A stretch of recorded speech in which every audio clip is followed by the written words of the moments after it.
Hey, welcome everybody to the Unshakable Habits Podcast. I am your host, Stephen Box, and today I have an episode that I'm really excited to bring to you because my guest today talks a lot about self esteem.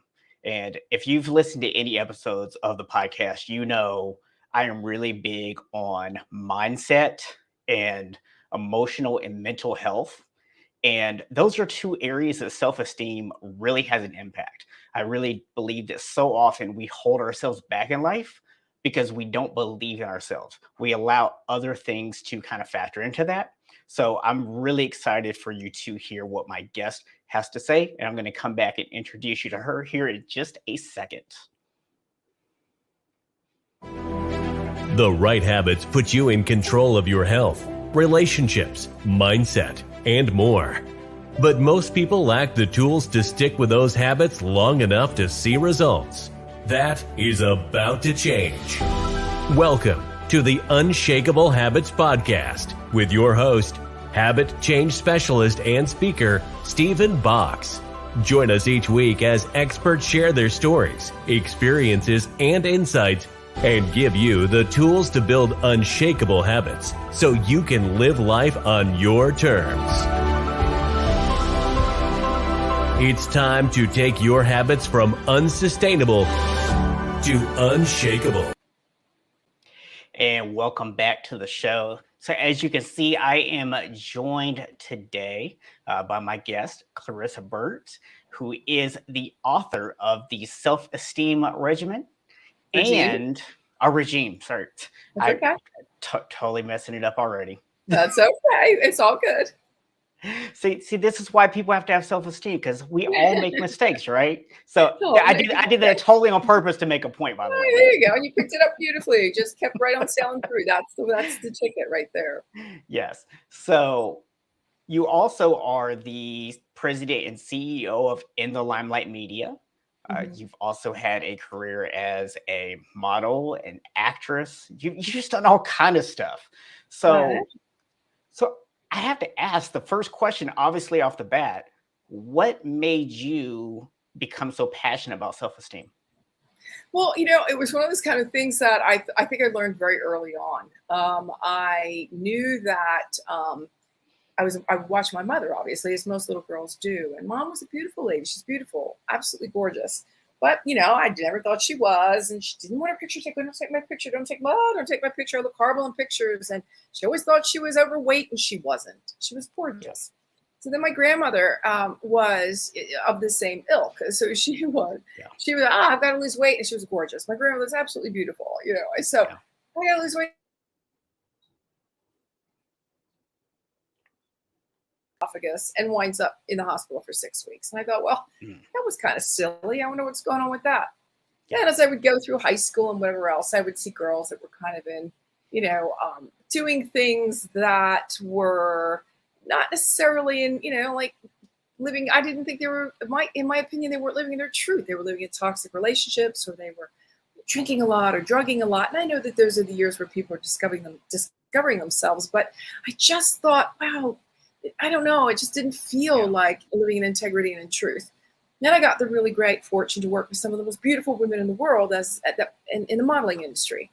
Yeah. And we really were considered, I would say, the top 1% back in the day. I was on every major runway in the world. I was on 250 magazine covers. I mean, I had a really lucky career. And a lot of the girls there, too, I could see that they were really struggling with their esteem and self-esteem in some way, shape, or form. So there was a common denominator, right, Stephen? There's a common denominator, and I went, it's got to be self-esteem. And I noticed that the same thing would happen with guys. So nobody gets off this planet exempt. Everybody's got to go through it. In order to get through it, you've got to know it and learn it.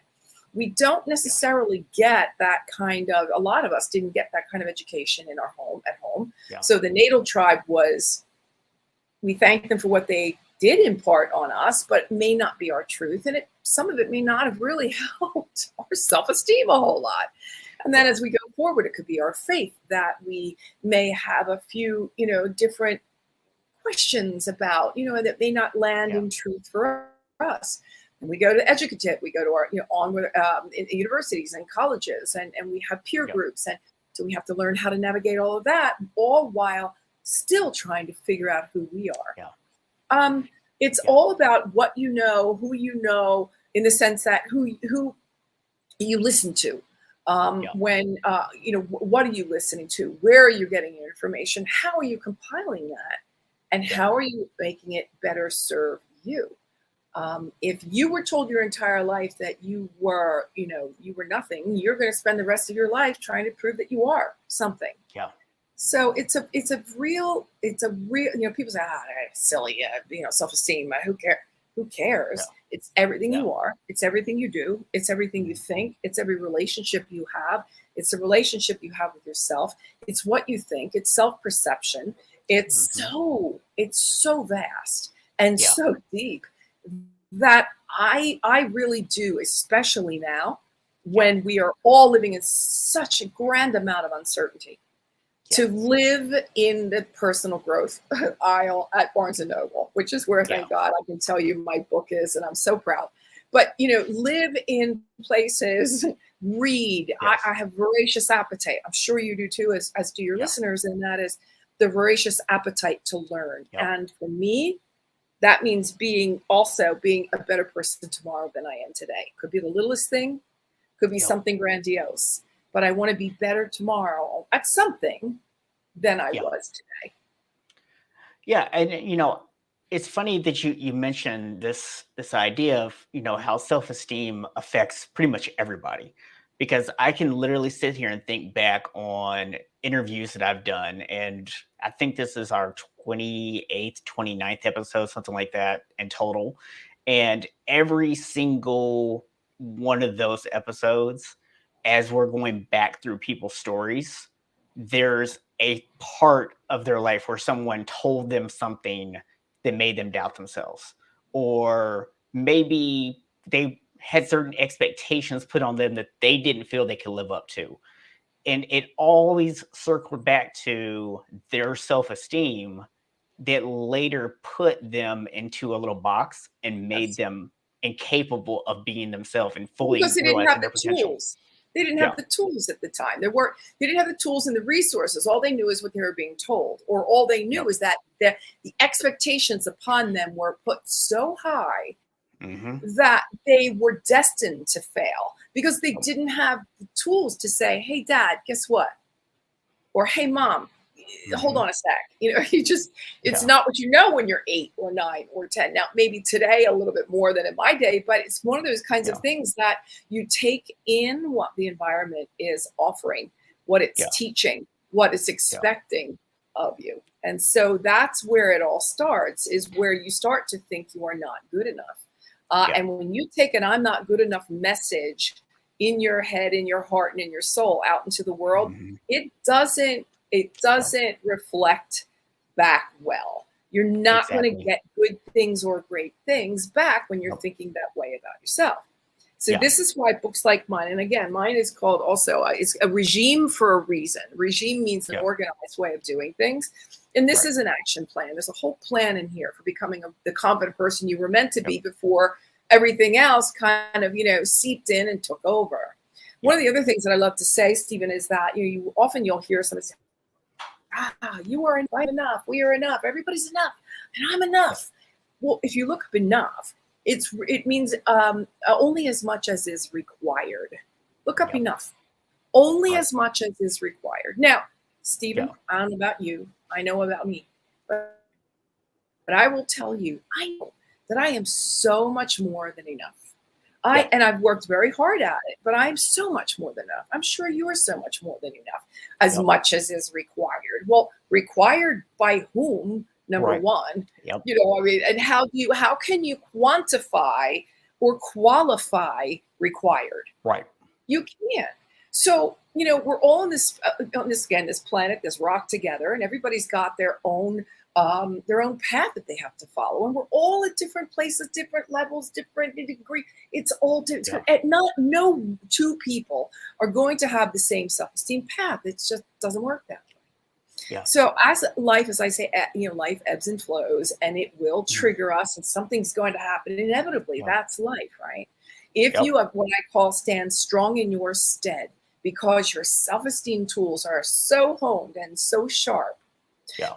that when the typhoon, the hurricane, the storm comes through, you may lose a leaf, you may even lose a branch, but you're Yeah. not going to be uprooted and transported away with the storm, right? Yeah. Because you know how to now navigate the negativity, the bullying, the all the stuff that's thrown at us on a daily basis. I'll tell you what really did happen for me is once this book was published 6 months ago, the universe went, oh, really? Okay. You want to talk about, so you would start teaching and preaching about how the importance of self. Great. Fantastic. And it threw at me, Stephen, boom, boom, boom, boom, boom. I mean, one after the other. Yeah. My love life, my work life, my friendships, my family. I mean, holy smoly. These last 6 months have been probably some of the most difficult of my life, but I've been able to handle them differently because of the tools that I have in the shed. And make no mistake, the work in the book it's not going to be easy. I'm not going to lie. I'm not going to say you're going to sail through it and you're going to do the work. You're going to take a deeper dive and you're going to work on some things you didn't even know were there. Yeah. So get ready for that. You're going to work on your values.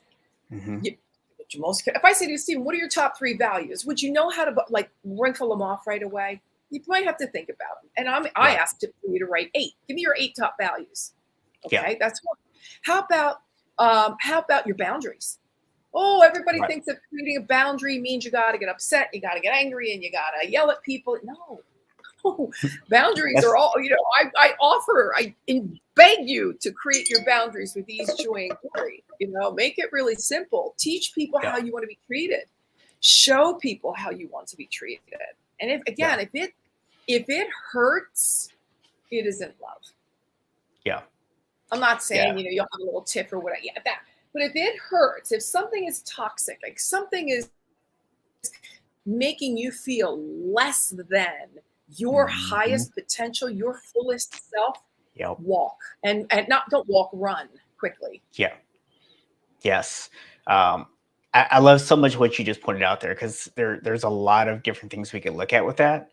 I mean, first of all, you talk about, what are your priorities? What are your values, right? And that's one of the things I always teach is with my framework is everything starts with a vision, right? And visions aren't about, oh, I want to have a nice house and a nice car and all that. I mean, that can be a part of your vision. Well, that's called buying your self-esteem. That's when you buy your self-esteem. Right. That's what we're talking about, right? Yeah, vision is about the behaviors, the person you want to become. And that ties back into your values, what's actually important to you. And so like you hit on that. It's like, if you don't know what your values are, if you don't know what's important to you, then what becomes important to you is what everybody else tells you is important. You have to understand your own values. Your list of values act as your blueprint of life. How you, again, will be treated, won't be treated, how will you treat others is really, really important. I often say, gosh, I think that manners, just common courtesy manners kind of went by the wayside for a lot of people, and some of the, when I say self-esteem 101, a lot for me means doing something good for somebody else. And it doesn't have to be broad stroke. It doesn't have to be grandiose. No. It can be something as simple as hold that elevator door open for somebody, struggling to get there, or, let somebody in traffic, for God's sake. You're all going to get there sooner or later, just let the guy, is he being a jerk? Let him be a jerk, but let him in. What's it costing you? Help the lady down the stairs with the baby carriage. Get up on public transportation for the elderly and a pregnant woman. I mean, the littlest things, with a nice smile, say, please, no, I insist, take my seat.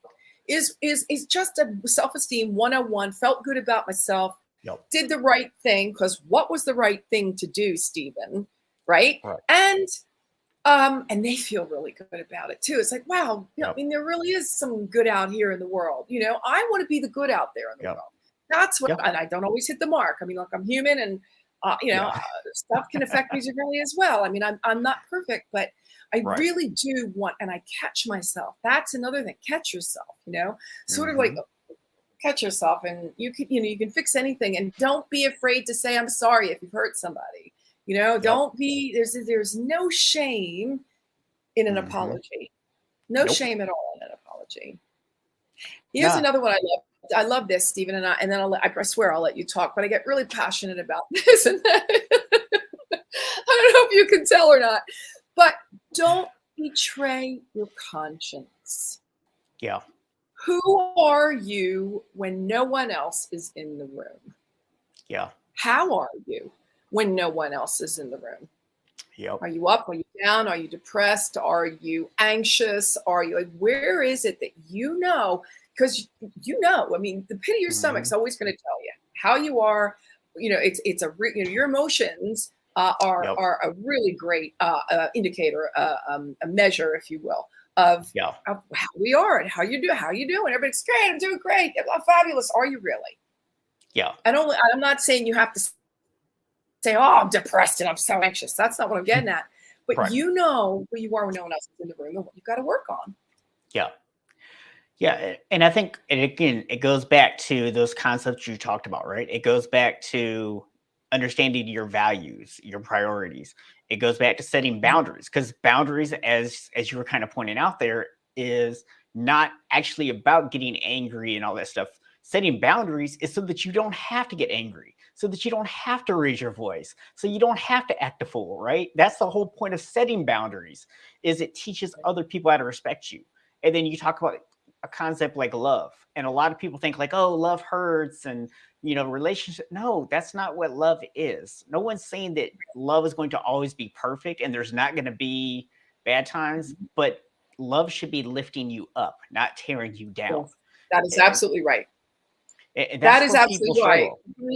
Yeah, people do struggle with love in relationships, and we try to impose ourselves in the way we want them to be on them. We're trying to impose our way of life on someone else, and that's a tough one. Love doesn't mean that at all. Love means accepting someone for who they are, and therein lies the conundrum, because it's a tough go. When you say I love you, it's a commitment. I mean, you don't run around. That's not an easy. You don't throw that out easily. I love you. I love you really means, again, I want to work with you and work through your issues with you, and I want you to please help me do the same. And there's reciprocity for sure, and it's always concession. You want to concede many times as well. It doesn't mean losing yourselves in the relationship. Right, as you say, it means being able to support one another in all and in everything. Yeah, that support factor is so huge. And when you talked about this concept earlier of who are you when no one is around, what is it that you want? It actually reminded me of something that I actually just saw yesterday. It was an interview with Steven Tyler from Aerosmith. And he was talking about when he was a judge on Idol. And he said that he really struggled with this idea of telling somebody that they can't sing, even if they couldn't, even if they were absolutely horrible. He said he couldn't bring himself to do it, because he's like, what if I tell some 16-year-old girl that she is horrible at singing and she should never sing? Yeah. And in 5 years, 10 years down the road, she's sitting there with her newborn baby and she wants to sing them a song, but she can't do it because I told her that she sucks at singing. And it's like, when you think, like thinking about the impact you might have on somebody and being aware that that's exactly what you're talking about, right? Well, words are, words cut, words can kill. It can kill the spirit. And words obviously said in a very negative way, which is exactly what we're talking about. I think that the most important things, at least for me, if you were to talk about values, are to live in honesty, honesty with you, honesty with me. And sometimes it's not going to be a pleasant conversation for you when I'm being honest. I'm going to be kind about it, but I'm also going to be honest. And I've been told my whole life, Wow, you really are frank. Well, why should we beat around the bush? Yeah. Why should I be telling you a non-truth? The second Right. one is integrity. God, I Mhm. love the word integrity. I just think that it is, Yep. it's really what and again, as imperfect as I am, it's one of the things that I do strive for. So when I Yeah. say I want to be a better person tomorrow than I am today, I want to live in even more integrity tomorrow than I do today. How can I make that happen? And the Yeah. last one that I absolutely love is honor. I want to be a Yeah. woman of honor. And I think Yeah. if all of us were to say honesty, integrity, and honor, it doesn't necessarily mean we're joining the military or the Boy Scouts. It Right. means we really want to be the best that we can possibly be at all times. Yeah. We fall into old patterns, Stephen, and sometimes they're just really unpleasant ones that are very easily changed when you go through the work, like much of the work that's done here in the self-esteem regime. We've Yeah. got all kinds of tools and resources, and we do mirror work, we do therapies, different therapies that you'll do at home and by yourself. But Yeah. the boundary work, the journaling, all the things that you have so pushed down. And again, I'm going to tell you, a lot of this is not going to be pleasant. Some of it could be even painful, but the light at the end of the tunnel when you do the work Yeah. is so bright. It's so brilliant. It's so bold and beautiful that you'd be silly not to do the work at your own time. Take your own time, do a chapter at a time. And then when you're done and you're feeling really good, put it down for a while. Pick it up in 6 months or a year. Because this is the kind of book that I call a manual. It's a mission and it's a movement for me. I want to see everyone around the world living in happy, healthy self-esteem. Yeah. Yeah. I was checking out some of the book, and one of the things that I picked up on, kind of like what you just alluded to there, was it's really designed to help somebody not just go through this one time, right? Because there's almost this recognition in there that, and I say almost, but I think you probably actually had this recognition as you're putting it together, that someone may go through and have tremendous growth the first time, and they may be good. Right. But a lot of people, they're going to take very small steps. They're going to hit that first little bit of discomfort, and they might grow like this much. And then that's it. That's But all not they even grow right that is now. something to be celebrated. Yeah. So Even now that they go back through it movement. again, and then they grow that much more, and again, and then they grow that much more. And then that's how they keep growing. So these are things that they can Stephen, repeat over and over. there are 3 choices in life that we say: you either give up, you give in, or you give it all you got. Yeah. And this is where you give it all you got. Even if you you read the book and the changes are minuscule, it's a change and it's growth, and you're moving in the right direction. Give yourself a pat on the back. That right there should be giving you a whole bunch of self-esteem, because you read the book, you did the work, and you know what to expect next time. Bigger and better growth next time you read it, and the next time again. I also love people to leave people with, the other word that I like to use frequently is loyalty. I think that loyalty is a huge word in self-esteem. Being loyal to ourselves, being loyal to our truth, and being loyal to others is another boost, into your own self-esteem. Loyalty is when you have somebody's back behind their back. Yeah. And loyalty is when somebody has my back behind my back. Those are the kinds of relationships you may only create a handful of them in a lifetime. Remembering that some people come in for a season, some people come in for a reason, and some people come in for a lifetime. But these are the kind of relationships that you want to be able to nurture for a lifetime, and to call your support system. Good, bad, or indifferent. The people are going to love you no matter what you do, no matter who you are, no matter what you've done. The people that you can call at 3 o'clock in the morning and that will have you back. These are the kind of relationships and support systems that we should all really be trying to create. And again, the last chapter in my book is reciprocity, which means you'll be doing the exact same thing for them. Yeah. So. Yeah, it's interesting because a lot of the things you just touched on are very much in alignment with what I teach, because I teach people about deep health. And so we have our physical health, we have our mental health, our spiritual health, our emotional health, our relationships, our environment. There's all these different areas of health. Right. And Right. when you're thinking about self-esteem, if you have low self-esteem, what ends up happening a lot of times is obviously your own emotional and mental health are going to be lower. But that also means you're going to probably more likely to put negativity out into your environment, Yes. which then makes your relationships toxic. Mhm. You're also You're going calling to them in. physically project that out. So You're basically calling them in. Every thought that you emit is energy. That energy yeah, will come back as the same exact thought at that yeah, vibrational level. yep.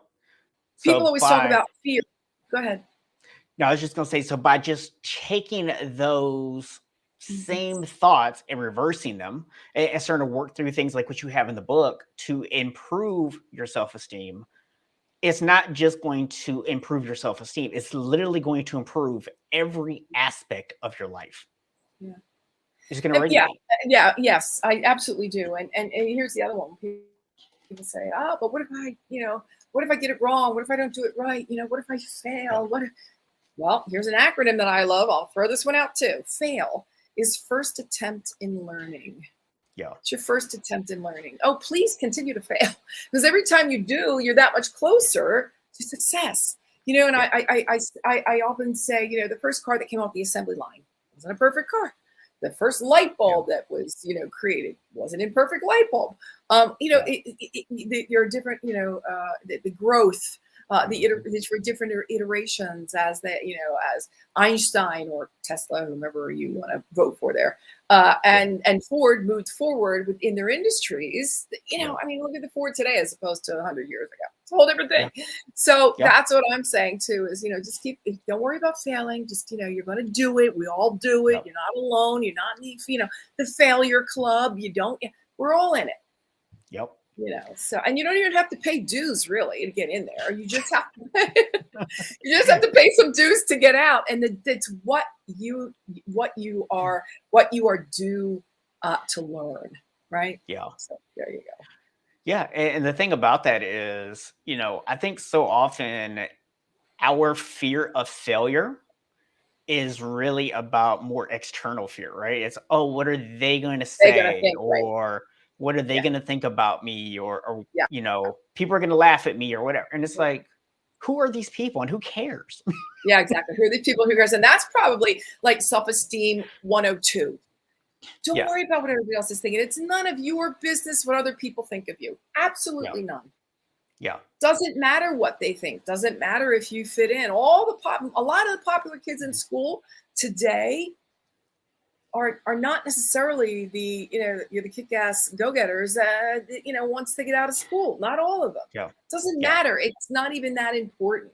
Yeah. Just let everybody be who they are. Be Yeah. who you are and don't worry. And I say this to the kids because the CDC came out with a report a couple of weeks ago, and it says 44% of our high school and college age students, and even younger, are either depressed, anxious, thinking about committing suicide, or have committed suicide. And that's an alarming number. It is. That's really a scary number. We are not, again, as I said before, we're living in very uncertain times. COVID certainly changed the world.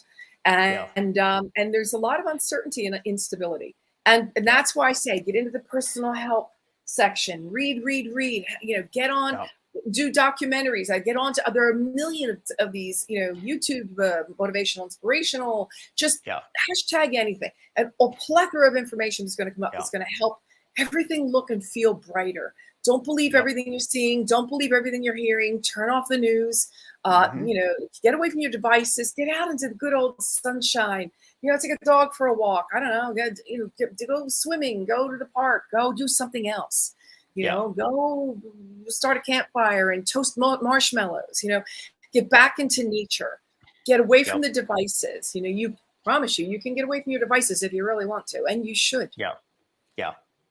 Yeah, I think, sometimes we become so reliant on certain things, right? And technology can be wonderful when we use it in the right ways. Yeah. But if we are taking ourselves away from everything else and we are constantly only dealing with technology, I think sometimes we miss just how much that's negatively impacting us, right? If you're, because you think about it, everybody's talked about this in the past, but it's true. You get on Facebook, Instagram, TikTok, whatever, you see everyone's best version of themselves. Yeah. You see their perfect life from the outside, which is nothing more than the portrait that they have painted for you to see. That's right. You Absolutely. don't know all their junk. Yeah. A lot of those villas are Airbnbs, and a lot of those Lamborghinis are rented for the day, right? Yeah. We know those people. But what I'm saying is this: what if you were to impose upon yourself as part of your self-esteem regime to do something different tomorrow than you did today? Maybe that means putting down the phone for an hour and really just going for a walk. It's a little step, it's a little move, and it's going to feel weird and it's going to feel awkward, and do it. Just start doing it. And then maybe the next day it's 2 hours, and maybe the next day it's, I don't know what. I mean, but I'm just saying, if you were to able to start implementing different ways of doing things, different ways of being you, things that maybe eat peanut butter and jelly every day. How about a ham and cheese tomorrow? I'm just making it up, but just to change things up, to see what's out there, what's different. I've been lucky enough to be able to travel the world, to learn different cultures, learn different languages. The travel was a pain in the butt. I had to get on the plane. I got to stand in line. I got a wrong ticket. I missed the bus. I missed the train. It's a pain. But once you get there, right, the work that you will do, is so worth the end result. And that's the same when you read my book or any other personal health book. I really, really, really invite you to do that. Yeah, it's one of those things, I think, where people, they think like, oh, I have to, be on social media or whatever. Here's the thing. If you can't put your phone down, because for some people that just might be too much of an ask, right? Yeah. Maybe just shift, right? So you've got your phone with you, but instead of using it to be on social media, play an audiobook, play a podcast, right? Like, use that opportunity to learn actually something. Grow. Yeah. I had a guy on a couple weeks ago, and he was really smart growing up. Like, I think he said like top 2% IQ or something like crazy like that. And despite that, he was always getting in trouble in school. He was a troublemaker, and he ended up getting kicked out of school. And for a lot of people, they would look at that and say, oh, like, what a waste of talent. What a waste of, life, And he ultimately ended up with this job where he had to be in the car for hours per day. And he was listening to, it started as like sales and management type books, but some of the authors that he came across also did like motivational stuff. And so, of course, he got introduced to some of their motivational stuff, started listening to that, and it just completely turned his life around. Yeah. So this is somebody that by anyone else's standards, again, going back to what other people think we should do, they would have said, oh, you've thrown your life away, you've ruined it, you failed, whatever, Absolutely. But he hadn't. I get it. And so, again, as I said, we're all on our own path. Everybody's got their own, their own thing to do, and everybody's going to be learning in a different way. But, again, self-esteem is something that is not to be poo-pooed. It's not to be brushed under the carpet. It should be one of the very first things that you're working on yourself. You're working on your life. You're working on your relationships. You're working on relationships all around. As I said, from family straight through to your working relationships, the person that you decide you're going to spend the rest of your life with should be right. Make sure that they're on board with this whole thing too. In other words, if they're doing the same work, that they are willing to do the same work that you're willing to do, and that they're walking the walk and talking the talk, and they're not just it's not just lip service. And then you walk down the aisle and they start. I was listening to something that's very similar to what Lewis House said today. And that is, you really need to be going to couples therapy long before you're thinking about walking down the aisle. Because whatever needs to be tweaked, whatever needs to be fixed, whatever needs to be adjusted, whatever needs to be brought out and brought up needs to be done then, not after you bought, the house and the kids on the way. Yeah. It's way too late then. Yeah. Yeah, and it's funny you bring that up, because I think we tend to do that with a lot of areas, right? We wait until things are completely broken before we try to address them. And it's like so much of this stuff, if you're proactive in your growth, they take care of themselves and they never become problematic. Yeah, exactly. So there you go. Yeah. It's one thing I wanted to kind of point out here too is I think a lot of people, when it comes to self-esteem, they think to themselves, if only insert whatever, then I would have more self-esteem, right? Which kind of, when you actually think about it, sounds very contradictory to what self-esteem should be. But that's what people do. They say, oh, if I had the bigger house, if I had the better job, if I looked a certain way, right? Yeah. You've talked about earlier that worked with all these beautiful models. And I know from when we did our pre-interview that, self-confidence was a very big issue, despite the fact that they constantly had people telling them how beautiful they were. Right, exactly. Yeah. And to your point, I think that it's really more important that your self-esteem is intact. You have worked on it, that you are at a good place. By the way, you never take a self-esteem test, right? And you get 100 and you're good.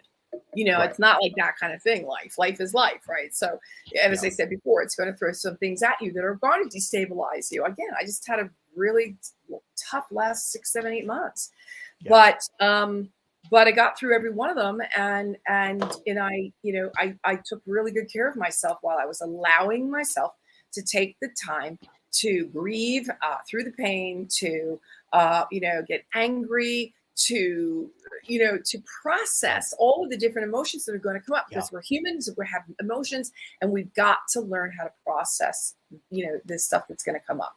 If you keep pushing it down, or if you just keep being angry, that's not going to get you anywhere. You have to deal with it. You've got to deal with it. And in time, it doesn't happen overnight. You've got to deal with it.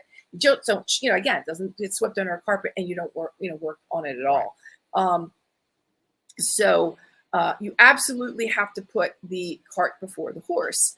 And that is, you have to be able to have your happy, healthy self-esteem, live in happy, self-esteem. And then, you attract the house, the car, the mate, all of the rest of that. It doesn't work the other way around. You don't buy the car and get the trophy wife and all of that, and then work on your self-esteem. It doesn't work that way. It's something along the line just isn't going to feel an integrity. Yeah. It's very similar to, I always, have clients come to me and they talk about, oh, if I just had more motivation, if I just had more willpower. And I'm like, action. Start taking action, even if it's something small. That's how you build motivation. You don't get motivation, then take action. You build motivation, right? And I get it. Taking action.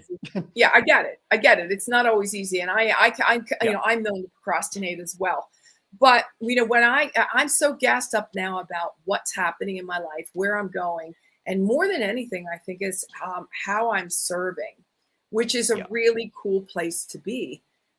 Because I don't hold this all in for myself, this self-esteem thing. I'll talk to anybody about it. And I think along the way, I've helped many people in my own way, and, and our friends and family, I had an assistant, I had a secretary, all these women in my life, that were, in need of something. And I was, able to be there for them in some way, shape, or form.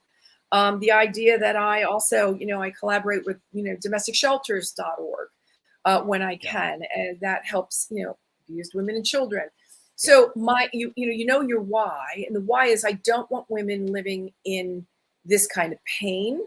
And I want to give them the absolute, the blueprint, the direction, and the fortitude to know that no matter how bad they think it is, it can be, great. Do the work.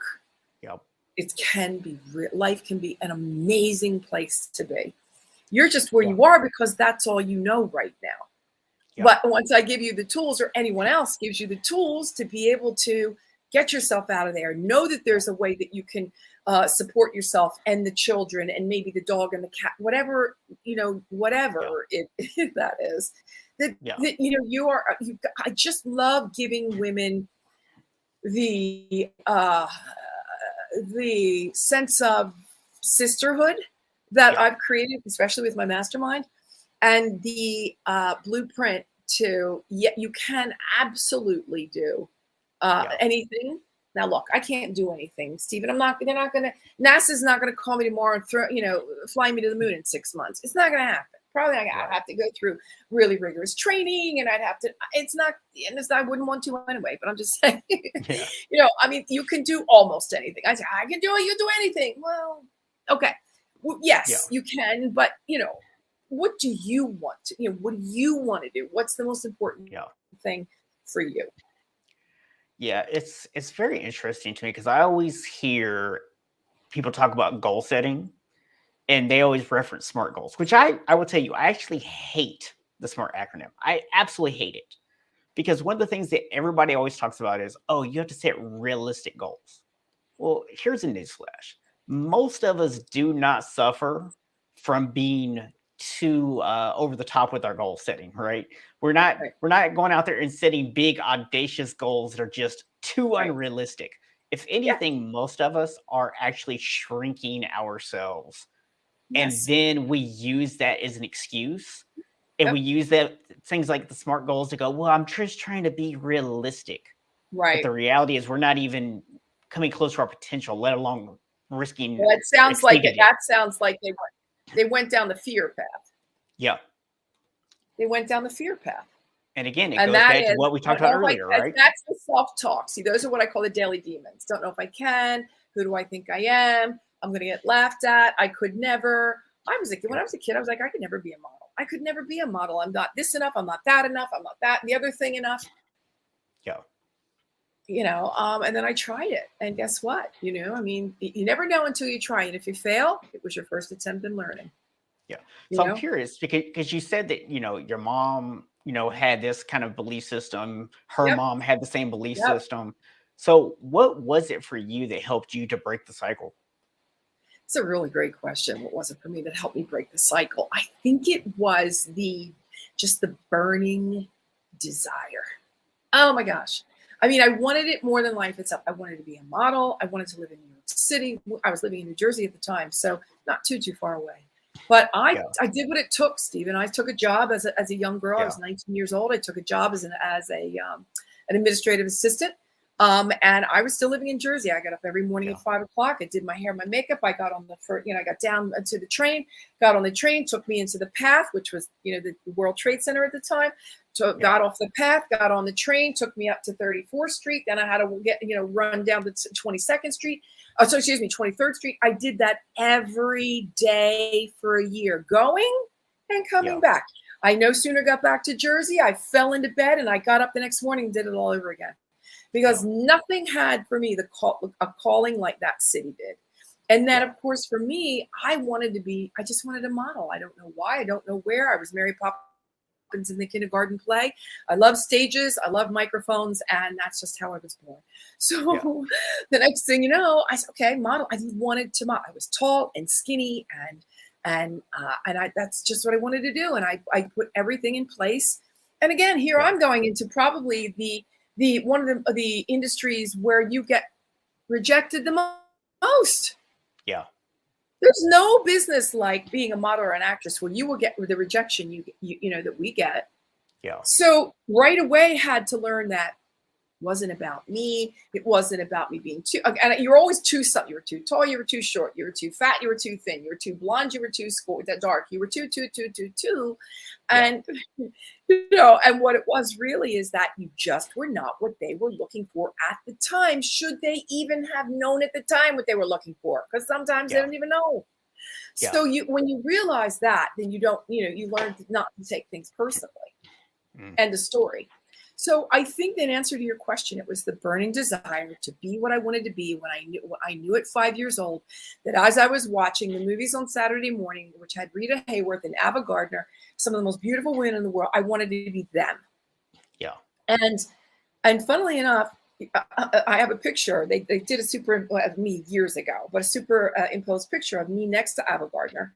And then I actually on television in Italy sang Amato Mio, which was a song that was sung by Rita Hayworth in, I think it was Mambo. I forget exactly, or maybe it was Gilda. I don't remember. But with the exact hair, exact makeup, and the exact dress. It's on YouTube. You should find it there. But you will see me actually singing and dancing as Rita Hayworth. So talk about the power of intention. Yeah. even as a young child, I was, I've got two vision boards. One is spiritual and the other one is this life. And I remember years ago, I put up there, Oprah. I wanted to be on Oprah. Somehow I had to be on Oprah. Well, I didn't make it to the Oprah show, but I did make it on Oprah and Friends on the radio, which was really cool. And I have a million of these examples of get clear about what you want.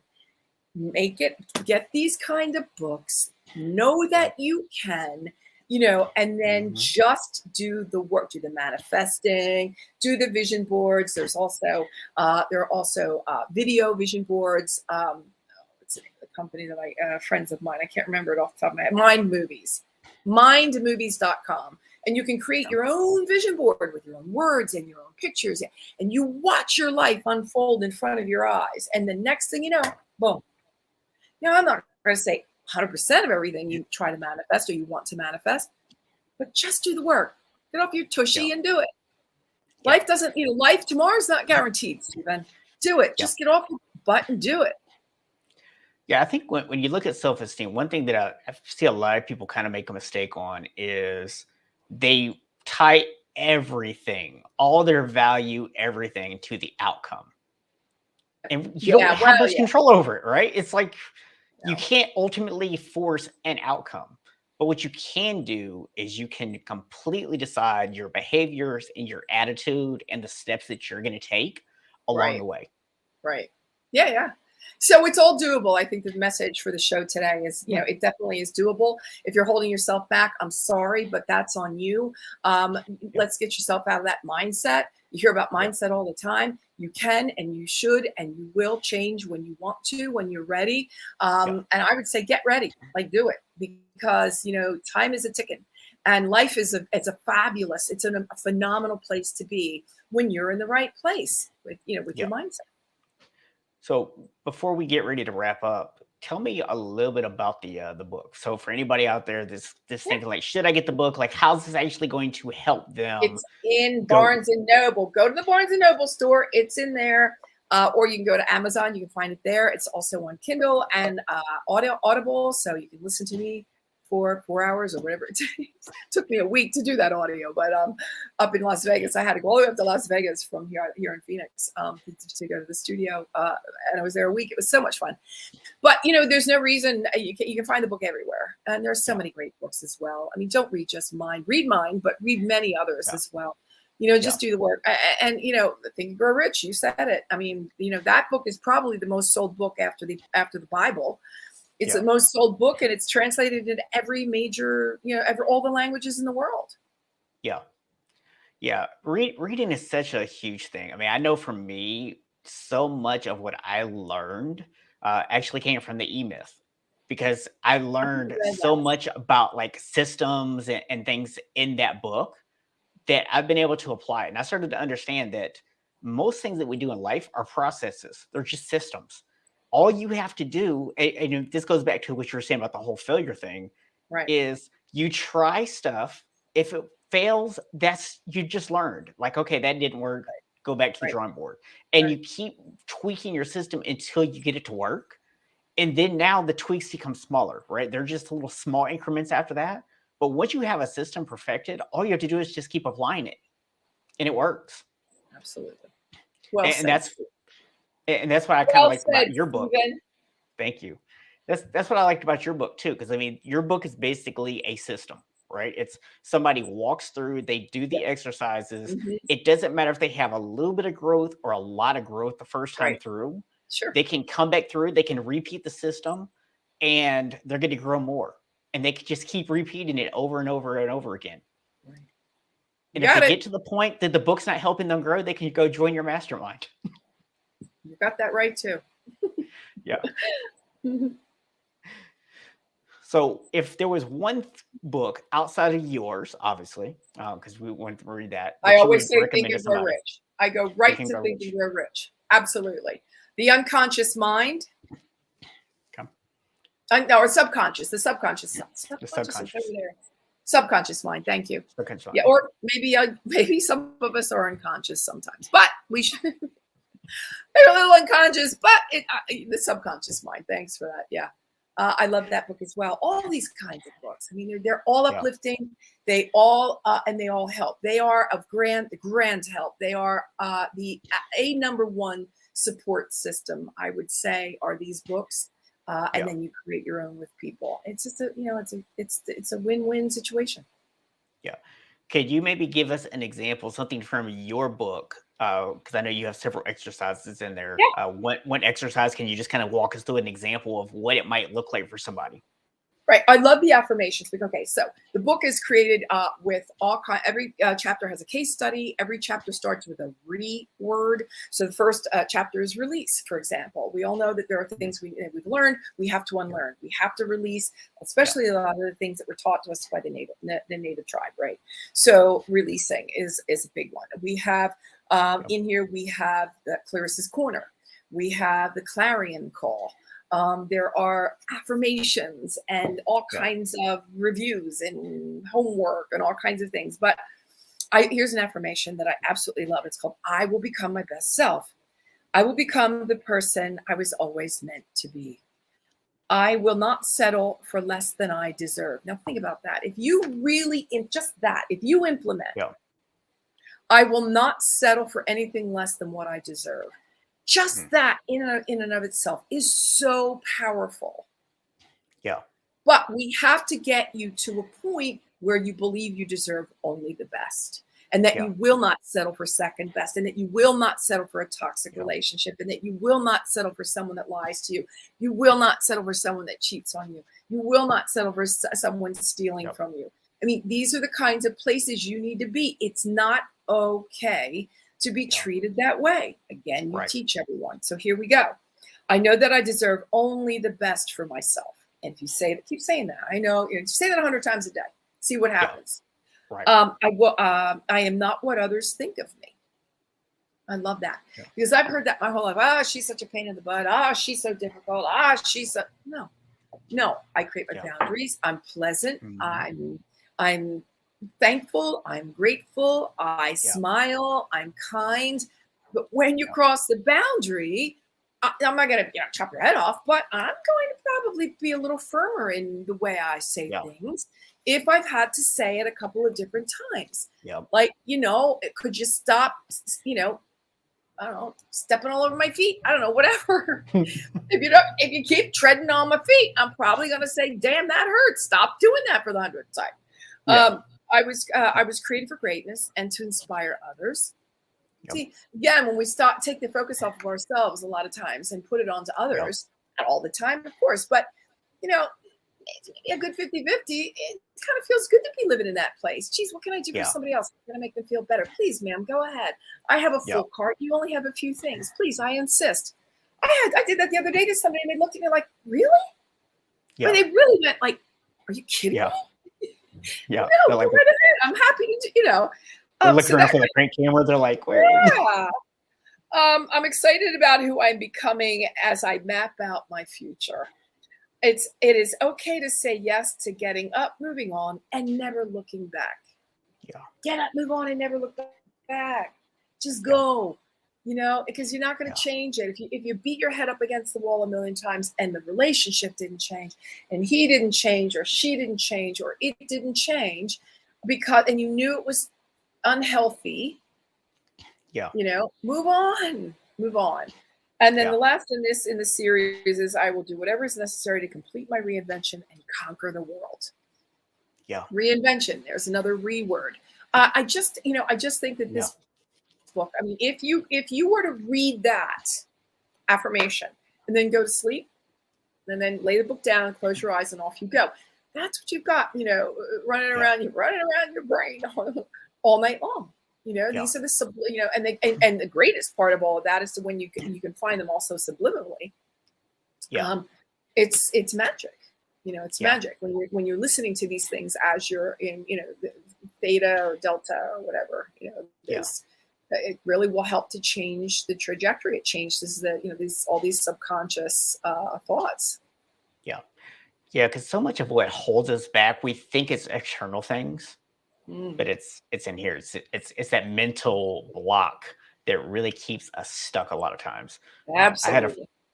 I had a friend of mine that pointed out to me that human beings are the only species on the entire planet Earth that intentionally limit our growth. Mm.